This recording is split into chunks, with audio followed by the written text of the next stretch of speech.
지난주에 저희가 다섯 번째 사사인 기드온에 대해서 말씀을 함께 나누었습니다. 사사가 12명이라 그랬는데 저희가 다섯 번째 사사에 대한 이야기를 나누었네요.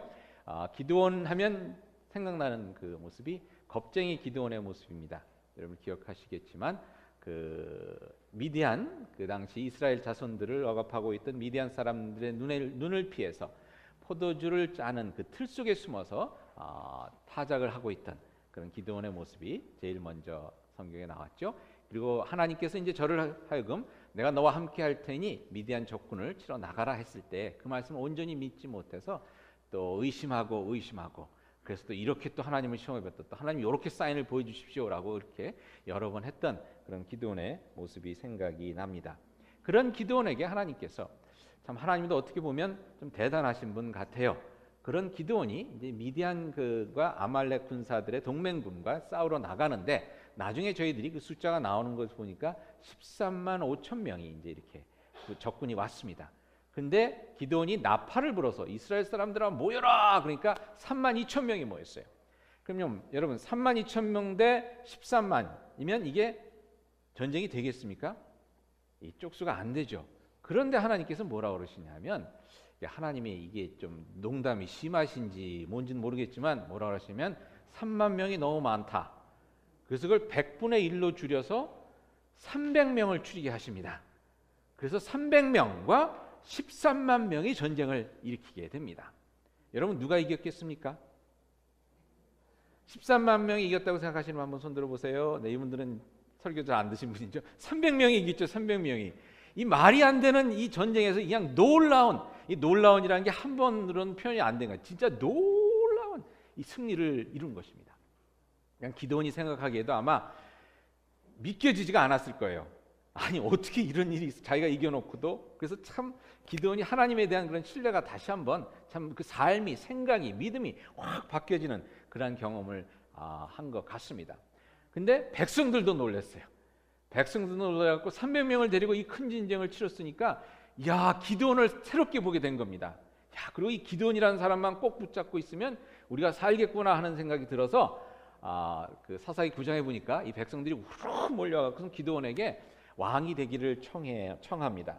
청하는데 그것이 8장에 보니까 그 청하는 내용이 나오는데요. 이렇게 청합니다. 그때 이스라엘 사람들이 기드온에게 이르되 당신이 우리를 미디안 손에서 구원하였으니 이것도 그냥 작게 구원한 게 아니죠. 아주 크게 구원한 거죠. 구원하였으니 당신과 당신의 아들과 당신의 손자가 우리를 다스리소서 하는 겁니다. 당신이 다스려 주셔서도 아니고 당신의 아들 거기서도 끝나는 게 아니고 당신의 손자가 손자까지 우리를 다스려 주셔서 이스라엘의 왕이 되어서 그냥 그 영원무궁히 그냥 우리를 다스려 주십시오 이런 부탁을 하는 것입니다. 여러분 기드온의 전쟁 이야기를 생각해 보면 사실 백성들의 입장에선 충분히 할 만한 그러한 이야기입니다. 근데 그때 기드온이 이렇게 대답합니다. 기드온이 그들에게 이르되 내가 너희를 다스리지 아니하겠고 나의 아들도 너희를 다스리지 아니할 것이요 여호와께서 너희를 다스리시리라고 이야기를 합니다. 아까도 말씀드렸지만 이 전쟁은 기드온 자신에게 있어서도 굉장한 그런 충격을 준 전쟁이었던 것 같아요. 그래서 충분히 왕을 할 수 있겠다고 말을 할 수 있겠지만 그렇게 얘기를 하지 아니하고 나도 내 자식도 당신들을 다스리지 아니하고 오직 여호와 하나님만 당신을 다스릴 것입니다라고 담대하게 거절을 합니다. 여러분 여기서 우리가 한 가지 주의 깊게 살펴봐야 할 것은 무엇이냐면요. 성경에 보니까 사사들은 백성을 다스리기 위해서 세워지지 않았다는 것입니다. 저희 생각할 때 예를 들어서 기드온 사사가 이스라엘을 다스렸다 이렇게 생각하고요. 그 드보라 사사가 이스라엘을 다스렸다고 생각을 하는데 성경을 자세히 살펴보면 사사들이 백성들을 다스렸다는 말은 전에도 말씀드렸듯이 12명의 사사 중에서 단 한 명에게만 나옵니다. 10번째 사사인 엘론이라는 사사가 있었는데 그 사사에 대해서 사사기 12장 11절에 얘기하면서 그들을 이어 스불론 사람 엘론이 이스라엘의 사사가 되어 10년 동안 이스라엘을 다스렸더라고 나와 있고요. 나머지 사사들에 대해서는 그 사람들이 이스라엘을 다스린 것이 아니라 한결같이 백성을 구하기 위해서 사사로 세움을 받았다고 성경에서 이야기해주고 있습니다. 첫 번째 예로 사사기 2장 16절에 보면 사사기에 대한 개요를 말씀해 주면서 이렇게 얘기합니다. 여호와께서 사사들을 세우사 노략자의 손에서 그들을 구원하게 하셨으니 라고 되어 있습니다. 다스리게 하셨으니가 아니라 구원하게 하셨으니. 그리고 첫 번째 사사였던 온니엘에 대해서 얘기하면서 사사기 3장 9절에 이렇게 얘기합니다. 여호와께서 이스라엘 자손을 위하여 한 구원자를 세워 그들을 구원하게 하셨으니 그가 갈렙의 아우 그나스의 아들 온니엘이라. 구원하기 위해서 세운 자가 첫 번째 사사 온니엘이었다는 것입니다. 그리고 사사기 3장 15절에 보니까 에훗, 여러분 기억하시죠? 왼손잡이 에훗에 대해서 얘기를 하면서 이렇게 얘기합니다. 여호와께서 그들을 위하여 한 구원자를 세우셨으니 그가 베냐민 사람 왼손잡이 에훗이었다. 구원자라고 얘기했습니다. 사사기 3장 31절에 보면 삼갈이라는 사사가 나옵니다. 딱 한 줄 나오는 사사죠. 소모는 막대기로 블레셋 사람 600명을 죽였는데 그에 대해서 얘기하기를 블레셋 사람 600명을 죽이고 그도 이스라엘을 다스렸다가 아니라 구원하였다고 나와 있습니다. 사사기 2장 14절에 보면 기드온에 대해서 얘기하면서 이렇게 얘기합니다. 하나님께서 기드온에게 말씀하시기를 너는 가서 너의 힘으로 이스라엘을 미디안의 손에서 구원하라. 사사기 10장 1절에 보면은 돌라라는 사사가 나오는데 거기에 대해서 이렇게 얘기합니다. 이사갈 사람 도도의 손자 부하의 아들 돌라가 일어나서 이스라엘을 다스렸다가 아니라 구원하니라고 나와 있습니다.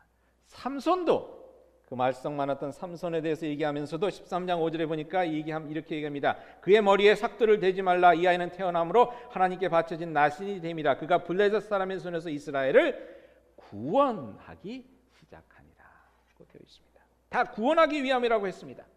다스리는 것이 아니라 구원하기 위해서 사사들을 세우셨다는 겁니다. 사사기 보면 다스린다는 말이 10번이 나오는데 그 중에 한 번은 아까 말씀드린 그 사사가 다스렸다, 10번째 사사가 다스렸다는 데 나오고요. 나머지 2번은 블레셋 사람들이 이스라엘 사람들을 다스렸다 하는 데 나오고요. 나머지 7번이 기드온의 관계에 대해서 나오는데 그 7번 중 4번이 여러분들 기드온이 한 얘기 기억나십니까? 이스라엘 백성들이 와서 당신과 당신의 자손이 우리를 다스려 주시옵소서 거기 한 번 나오고요. 그때 기드온이 뭐라고 했냐면 나도 여러분을 다스리지 아니하시고 나의 자손들도 여러분을 다스리지 아니하시고 3번 나왔죠. 여호와께서 여러분을 다스릴 것입니다 라고 해서 거기에서 4번이 나옵니다. 그리고 나머지 3번이 아비멜렉이라는 사람의 이야기 속에서 나오게 되는데요. 그 아비멜렉이 누군지 잠깐 살펴보도록 하겠습니다. 아비멜렉은 누구냐? 기드온이 성경에 보니까 40년 동안 사사 일을 감당했다고 합니다. 사사사를 감당하는 가운데 그가 왕은 아니었지만 무슨 일인지 아내를 많이 두어서 아내가 몇 명이 있었는지는 나와 있지 않습니다. 근데 자녀 수가 나오는데 아들이 70명이었다고 합니다. 아들이 70명이니 도대체 와이프가 몇 명이나 됐어야 되는지 모르겠는데 근데 정확하게 하면 71명이었습니다. 71명째 아들이 아비멜렉이었습니다. 아비멜렉에 대해서 얘기하면서 뭐라고 얘기하냐면 이 기드온이 70명의 아들이 있었는데 세겜에 또한 첩이 있어서 그 첩을 통해서 아들을 낳았는데 그 아들이 아비멜렉이었다 이렇게 얘기를 합니다. 그러니까 저희 거기서 받는 누앙스는 뭐냐면 다른 아들들은 다 기드온의 고향에 이렇게 있는데 정부인이 있고 뭐 이런 집에 있는데 이 아비멜렉만 따로 떨어진 좀 촌에 다른 곳에 이렇게 혼자 떨어져서 그냥 우연찮게 어떻게 하다 보니까 그냥 사고로 이렇게 태어난 아이였습니다. 그냥 사실 기드온 그 본가의 사랑을 받지 못했구나라는 그런 예상을 해볼 수가 있습니다. 그러다 보니까 여러분 이 아비멜렉이 굉장히 상처가 많고 나중에 오늘 저희 읽은 나무에 비유해 보면 나중에 가시나무가 나오는데 이 가시나무가 결국은 아비멜렉을 이야기하는 겁니다. 나중에 보겠지만 이게 가시가 많은 사람이었습니다. 여러분 그러다 보니까 다른 자식들은 다 아버지가 우리는 왕이 될 수가 없다 그러니까 네 알겠습니다 그리고 이렇게 사는데 아비멜렉만 왕이 되고자 하는 욕심을 갖게 됩니다. 그래서 그가 어떻게 이를 꾸미냐면 자기의 고향 세겜에 가서 자기 어머니의 식구들을 그러니까 자기 친척들이죠. 친척들을 다 이렇게 불러 모읍니다. 그러면서 이렇게 얘기를 합니다. 오늘 본 9장에 보니까 이렇게 얘기합니다. 너희는 세겜 모든 사람들의 귀에 말하라. 여룻바알의 아들 70명이 다 너희를 다스림과 한 사람이 너희를 다스림이 어느 것이 너에게 나으냐. 또 나는 너희와 골육임을 기억하라. 이렇게 얘기를 합니다. 무슨 얘기입니까? 이렇게 얘기를 하는 거죠. 생각을 해보십시오. 기드온이 왕은 아니지만 기드온이 그래도 이 이스라엘이 지금 얼마나 그 위대한 가문입니까?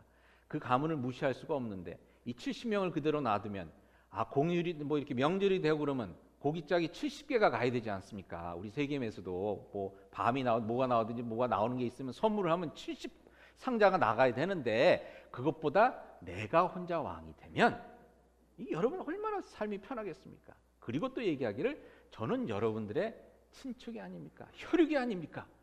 뭐 국회의원이 자기 집안 이렇게 잘 챙기듯 내가 왕이 되면 이 세겜이 완전히 이 이스라엘의 그 수도가 되게 하고 여기에 뭐 빌딩 짓고 길 내고 뭐 아무튼 뭐 놀이터 짓고 여러분들 얼마나 좋겠습니까? 이런 얘기를 한 겁니다.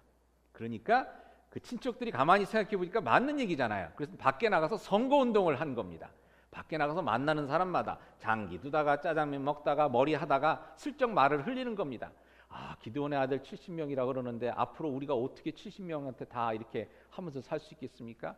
이 동네에 기드온 아들 중에 아비멜렉이라고 있는데 그 청년 옛날부터 봤는데 똑똑하고 뭐 이러면서 막 하면서 사람들의 마음을 막 이렇게 휘저어 놓습니다. 그래서 사람들의 마음이 아비멜렉으로 싹 몰리게 되죠. 그래서 성경에 보니까 은 70세겔을 모아서 아비멜렉에게 줬다고 얘기합니다. 뭡니까? 정치 자금을 모아서 준 겁니다.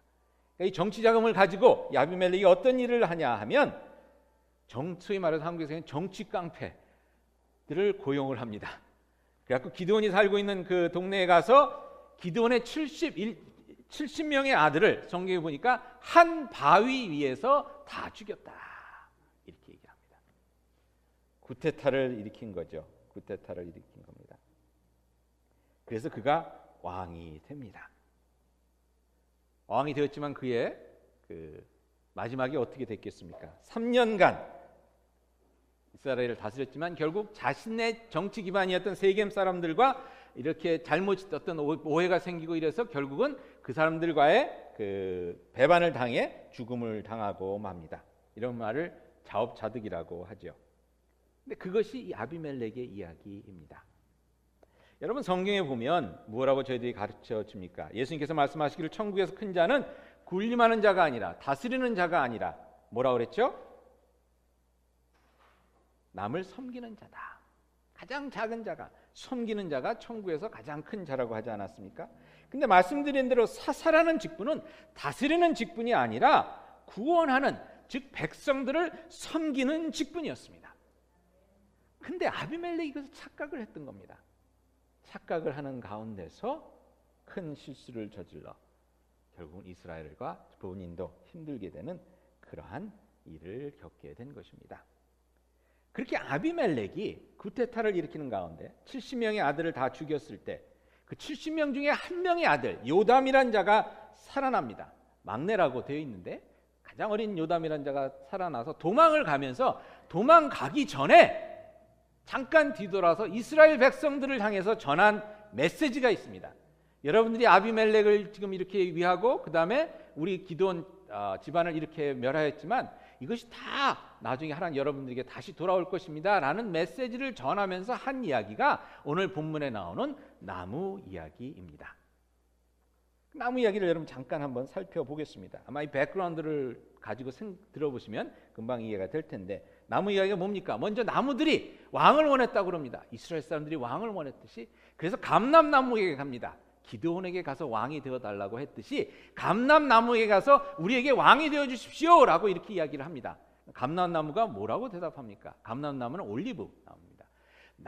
나에서 이 올리브 기름이 나오는데 이것으로 얼마나 많은 일을 하고 있느냐. 백성들이 이것도 요리도 하고 등에 등불도 끼고 하나님의 성막에 등불도 끼고 아프면 이 기름 발라서 고치기도 하고 내가 이렇게 사람들을 돕고 하나님을 기쁘시게 하는 이 일을 놔두고 내가 왜 니네들의 왕이 돼서 성경에 뭐라고 했냐면 우쭐 대리요 라고 얘기합니다. 그 우쭐 한번 되려고 내가 왕이 그건 지어쳐라 마 이제 이렇게 얘기를 한 겁니다.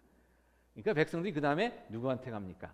무화과나무에 갑니다. 무화과나무는 이스라엘 백성들이 많이 먹는 과일나무입니다. 거기 가서 우리에게 왕이 되어 주십시오. 그러니까 무화과나무도 같은 얘기를 합니다. 내가 이 나무 열매를 가지고 백성들을 배불리게 하고 기쁘게 하고 하나님께 영광을 돌리는데 내가 왜 니들 왕이 돼서 우쭐대고 있을 데 없는 일을 하겠느냐? 누구 이야기입니까? 사사들의 이야기입니다. 사사들이 하나님께서 맡겨준 그 일을 통해서 하나님의 일을 감당함으로 백성들을 평화롭게 하고 하나님께 영광 돌리는데, 그러고 나서 우리가 왜 왕이 되어서 우쭐대고 쓸데없는 일을 하겠느냐 그거죠. 그러니까 또 나무들이 우르르 몰려가서 포도나무에 갑니다. 포도나무에 같은 이야기를 합니다. 같은 대답이 나옵니다. 말씀드렸듯이 사사들 한 사람 한 사람은 하나님께서 저들에게 주신 그 임무, 때로는 무화과 나무같이, 때로는 감람나무같이, 때로는 포도나무같이 자신들에게 주어진 그 임무를 잘 감당하곤 그것으로 만족하고 그것으로 하나님께 영광 돌리는 삶을 살았다는 것입니다. 근데 마지막에 누가 나옵니까? 가시나무가 나옵니다. 그래서 백성들이 할 수 없이 나무들이 할 수 없이 가시나무에게 갑니다. 가시나무는 누굽니까? 아비멜렉입니다. 속에 가시를 품고 상처가 많은 이 아비멜렉이 뭐라고 이야기를 합니까? 얼쑤 좋다. 그래서 너희들이 다 내 밑으로 들어와라. 그 대신에 나중에 뭐라 그러면 이 그냥 불길이 나와서 너희들을 다 불타버릴 것이다 라고 이야기한 것이 요담의 나무의 비유입니다. 여러분, 사사들의 삶은 감람나무, 무화과나무, 포도나무와 같이 하나님께서 주신 역할을 잘 감당하고 사실상 사라지는 거죠. 하나님께 영광 돌리고 그 임무를 다하고 사라지는 것입니다. 근데 그렇지 못할 때 그것을 망각하고 착각하고 가시나무와 같이 쓸데없이 우쭐대려 할 때에 그 결과가 참담했다는 것을 오늘 본문에서 저에게 말씀해 주고 있는 것입니다. 근데 여기서 우리가 기억해야 할 것은 뭐냐면요, 저희도 사사와 같이 하나님의 부르심을 받은 사람들이죠. 그렇기 때문에 저희들의 부름을 받은 우리들도 누구의 군림하기 위해서 부름을 받은 것이 아니라 우리들에게 주신 하나님의 은사대로, 그것이 올리브 기름이 되었건 무화과 나무이든 아니면 포도가 됐든 그것을 통해서 하나님의 백성들을 섬기기 위해서 부름을 받았다는 것입니다. 사사들과 똑같이 말이죠. 그렇기 때문에 우리는 각자 기쁨으로 감당해야 하는 일들이 있습니다. 그것을 감사함 가운데 또 겸손한 가운데 감당할 수 있는 여러분들이 되실 수 있기를 축원드립니다. 그러니까 목자로 세워진 분들 있죠. 목자는 어떤 직분입니까? 목원들을 잘 섬기라고. 참 여러분들 이 목자가 안 돼 보신 분들은 모르지만 어떤 목자님은 와서 한번 그러시더라고요. 눈물이 글썽글썽하셔서, 목사님 우리 목원들 목자 한번 다 시켜봤으면 좋겠어요 그러시더라고요. 참 힘들고 어려운 일이에요, 섬기기 위해서. 근데 여러분, 목자가 다스리기 위해서 하는 거 아니죠? 그런 분들은 없지만 만에 하나 말입니다. 목자 되신 분이 내가 뭔가 무슨 어디 소대장이라 된 것처럼 생각하고 말이죠, 부하들 부르듯이 목원들하고 오늘 물 떠오세요, 오늘 뭐 해오세요, 뭐 이런다 그러면 목장이 제대로 되겠습니까? 제대로 안 되죠. 여러분, 장로님 참 섬기는 장로님들이 어떤 마음을 품고 참 고생하시는지 여러분들 잘 모르실 것 같아요. 아마 순번제로 1년에 한 달씩만 다 장로 시켜보면 어떨까요? 허방장로님 돌아가면서.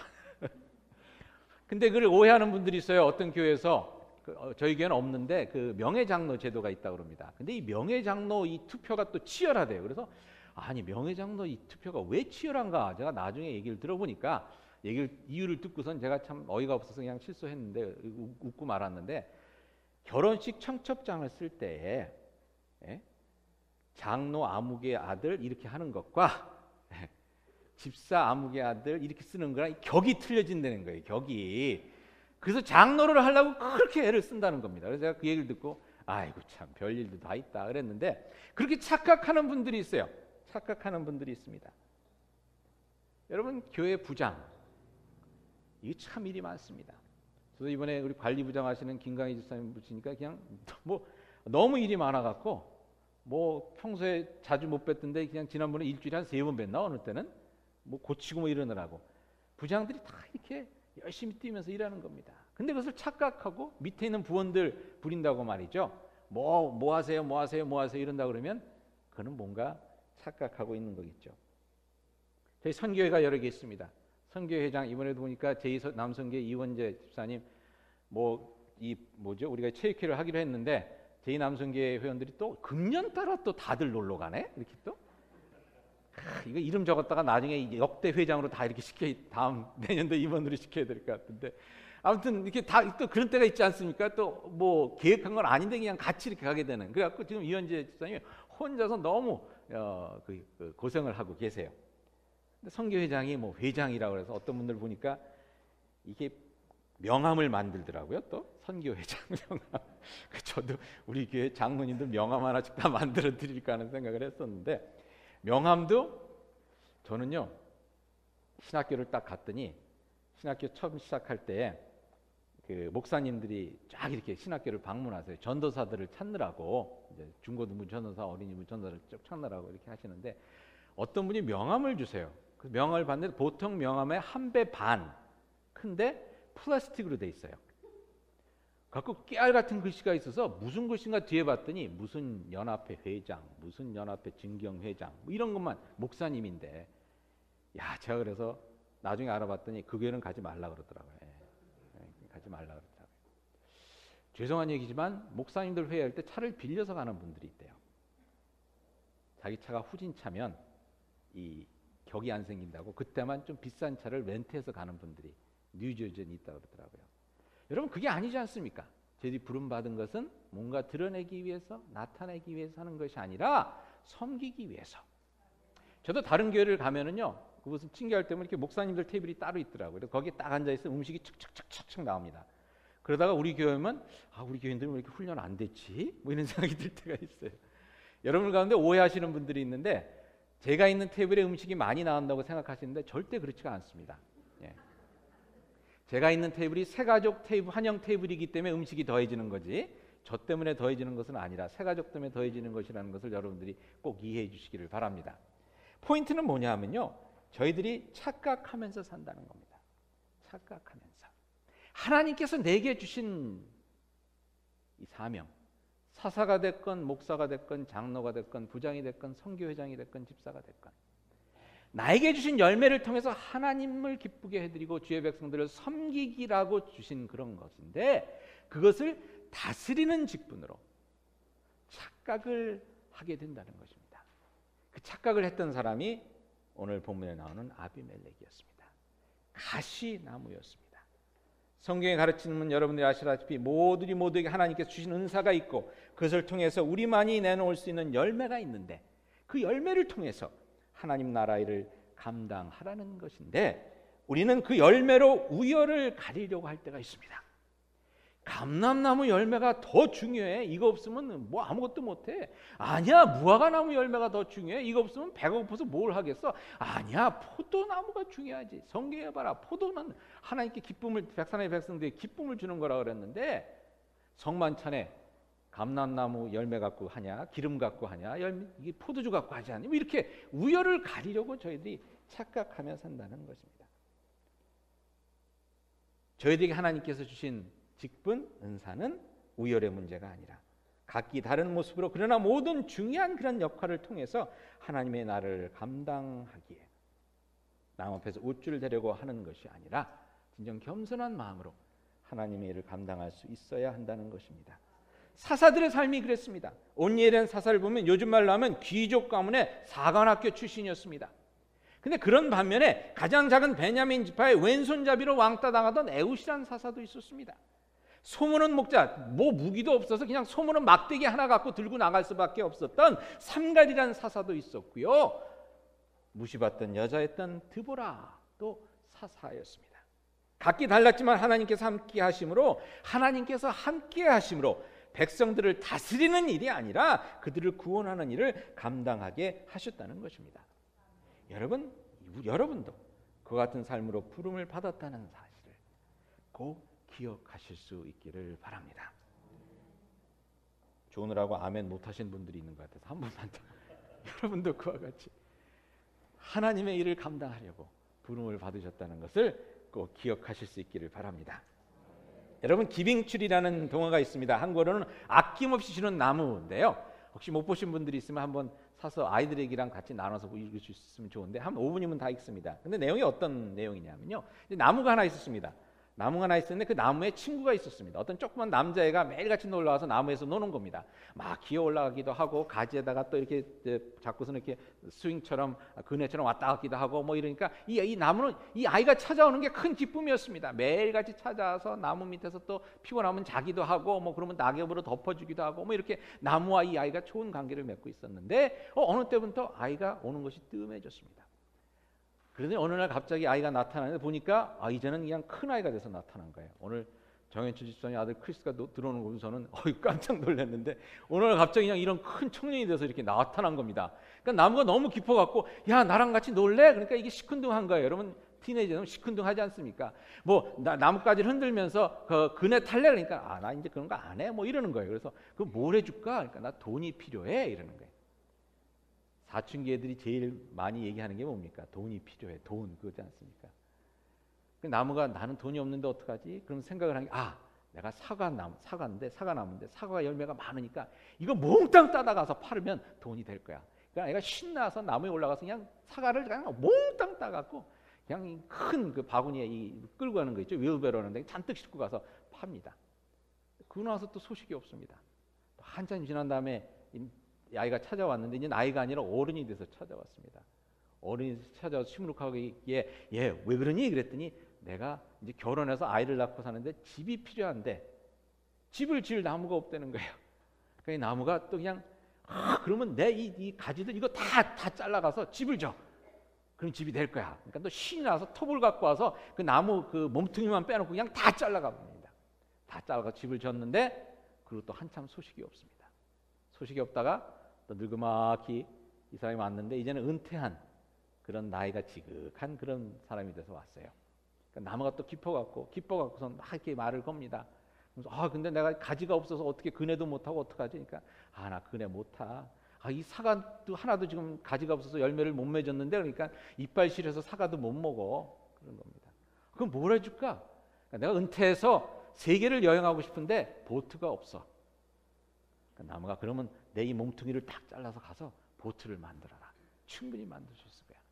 또 큰 톱을 갖고 와서 나무를 잘라갖고 가서 보트를 만듭니다. 한참이 지나서 이 소년이 찾아오는데 이제는 허리가 구부정한 진짜 늙은이가 돼서 찾아옵니다. 나무는 몸뚱이 잘려버렸으니까 밑동만 이렇게 남아있는 거예요. 밑동만 남아있는 나무가 그 할아버지에게 얘기를 합니다. 이젠 진짜 내게 주고 싶어도 줄 게 없구나. 그러니까 늙은이가 된 소년이 이렇게 얘기합니다. 나는 아무것도 필요 없고 인생이 필요한데 어디 걸터 앉을 곳 하나만 있었으면 좋겠어. 나무가 이렇게 얘기합니다. 나무 밑둥처럼 걸터 앉기 좋은 데가 없다. 내 위에 앉아라. 그 소년이 노인이 된 소년이 와서 거기에 걸터 앉는 것으로 이야기가 끝납니다. Giving Tree, 아낌없이 주는 나무라는 동화입니다. 이야기를 읽으면서 여러분들은 그렇겠지만 저도 생각이 나는 게 예수님의 생각이 났습니다. 진정 아낌없이 저희를 위해서 십자가 나무에 달려 모든 물과 피를 다 흘리시고 우리를 위해 돌아가신 그 예수님, 우리의 생명을 주기 위해서 모든 것을 희생하신 예수님, 그 예수를 믿는 저희들도 그와 같이 기빙 추리가 되어야 하지 않을까 하는 생각을 해봅니다. 감람 남으면 감람나무 기름으로, 무화과 남으면 그 맛있는 과일 혼자 먹으려고 가지고 있다 다 썩게 하지 말고 다 나눠주는 겁니다. 포도 남으면 포도주로, 그 포도주 혼자 다 마시면 그거 어떻게 되겠어요? 그 기쁨을 나누는 겁니다. 하나님과 사람을 기쁘게 하고 영화롭게 하는 그 일을 잘 감당하는 것이 우리 삶의 기쁨이요 영광이라는 것입니다. 오늘 말씀에 무화과 나무가 한 얘기고 감람나무가 한 얘기고 포도나무가 한 얘기입니다. 내가 이것을 통해 사람들에게 기쁨이 되고 하나님께 영광이 되는데 왜 쓸데없이 너희들 위해 군림하느라고 우쭐대느라고 이것을 내놓겠느냐 하는 것입니다.